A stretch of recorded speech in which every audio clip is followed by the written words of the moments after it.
Hey guys, Tales to All Argentile here, and I have gathered some information from Fnaf 3. There's a few things I want to say about that. Fnaf 3, it kind of proves who's innocent overall, but the innocent people are the Nightguards and for sure the phone guy. The phone guy has nothing to do with anything of it. For as much as I can see, the phone guy, maybe the guy who worked last week, but I don't know. We don't know. He could have been killed or something like that. But I think he was there to warn you into a proper manner. But I think he was scared. So I think that's why he kept saying so many times, because he might have thought that someone else was watching him or something. I don't know. But anyway,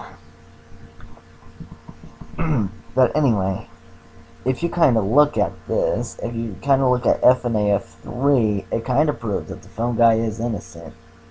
It's not the radical guy. It's not the cassette person who made the cassette tapes, because the cassette tapes were basically to warn, saying, yeah, this is what you're doing, this is what you're doing fine. And maybe you guys may think in Fnaf 2 is the phone guy likes Foxy. Of course, but that's an old animatronic. So it's not the phone guy for sure. It's someone else for sure in that type of form. He's an employee for sure, but I think he's the guy who kind of stays a little late night before the pizzeria closes. I think he's one of the guys who kind of done something during the time, but he's not the Nightguard. He's not the phone guy. He is not any of that. We're all seeing in one direction or multiple directions. I'm kind of seeing the opposite here.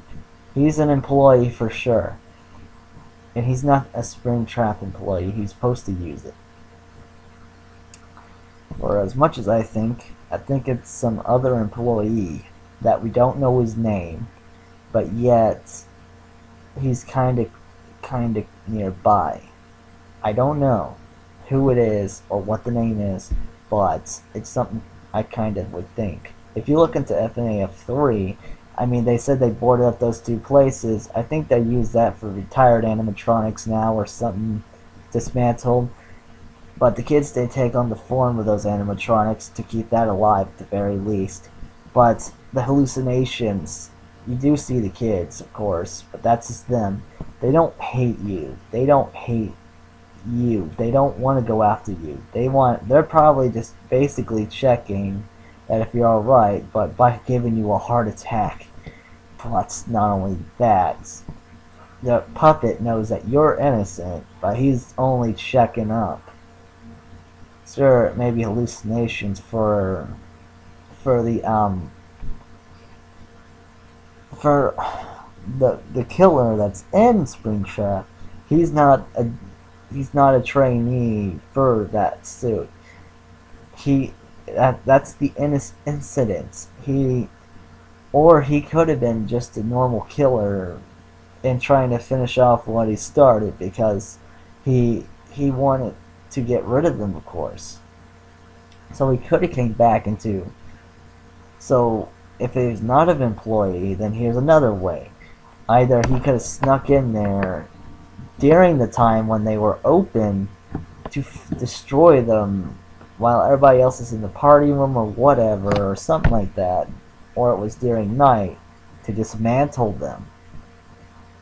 I think he uses a purple Freddy suit to lure the animatronics to make it think that he's like Five Nights at Freddy's 2. You wear the mask and such. So, and he dismantles, and he gets out of his suit and dismantles them. I wonder what happens to that suit. I don't know what happens to it.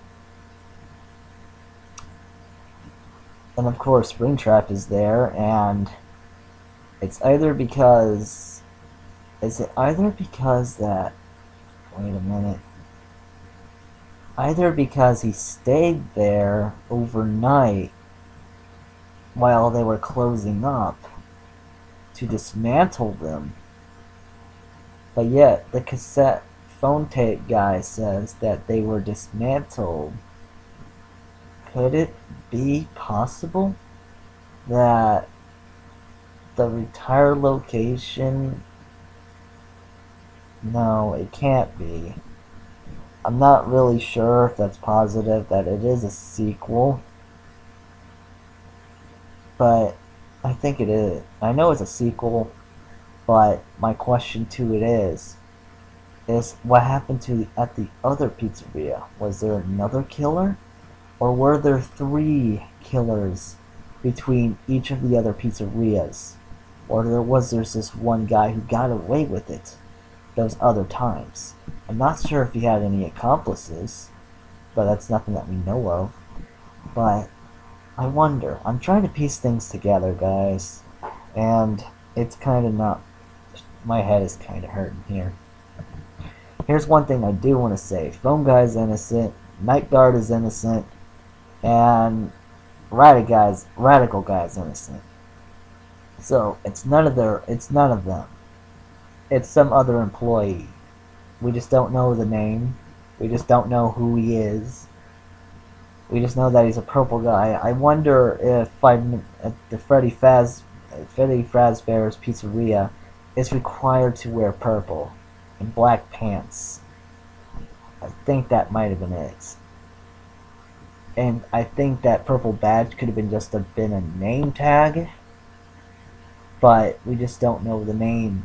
Who is this purple guy, and what is his name, and what stationery did he work at? Did he work at as one of the other animatronic suits? Because we all heard that at FNAF 2 that there was some guy who used a Golden Freddy suit. I think he liked the color golden, but who could it be? He liked the color golden, but the next golden to him was Springtrap. And he thought he could probably get away with it if he used Springtrap, because he got away with it twice already.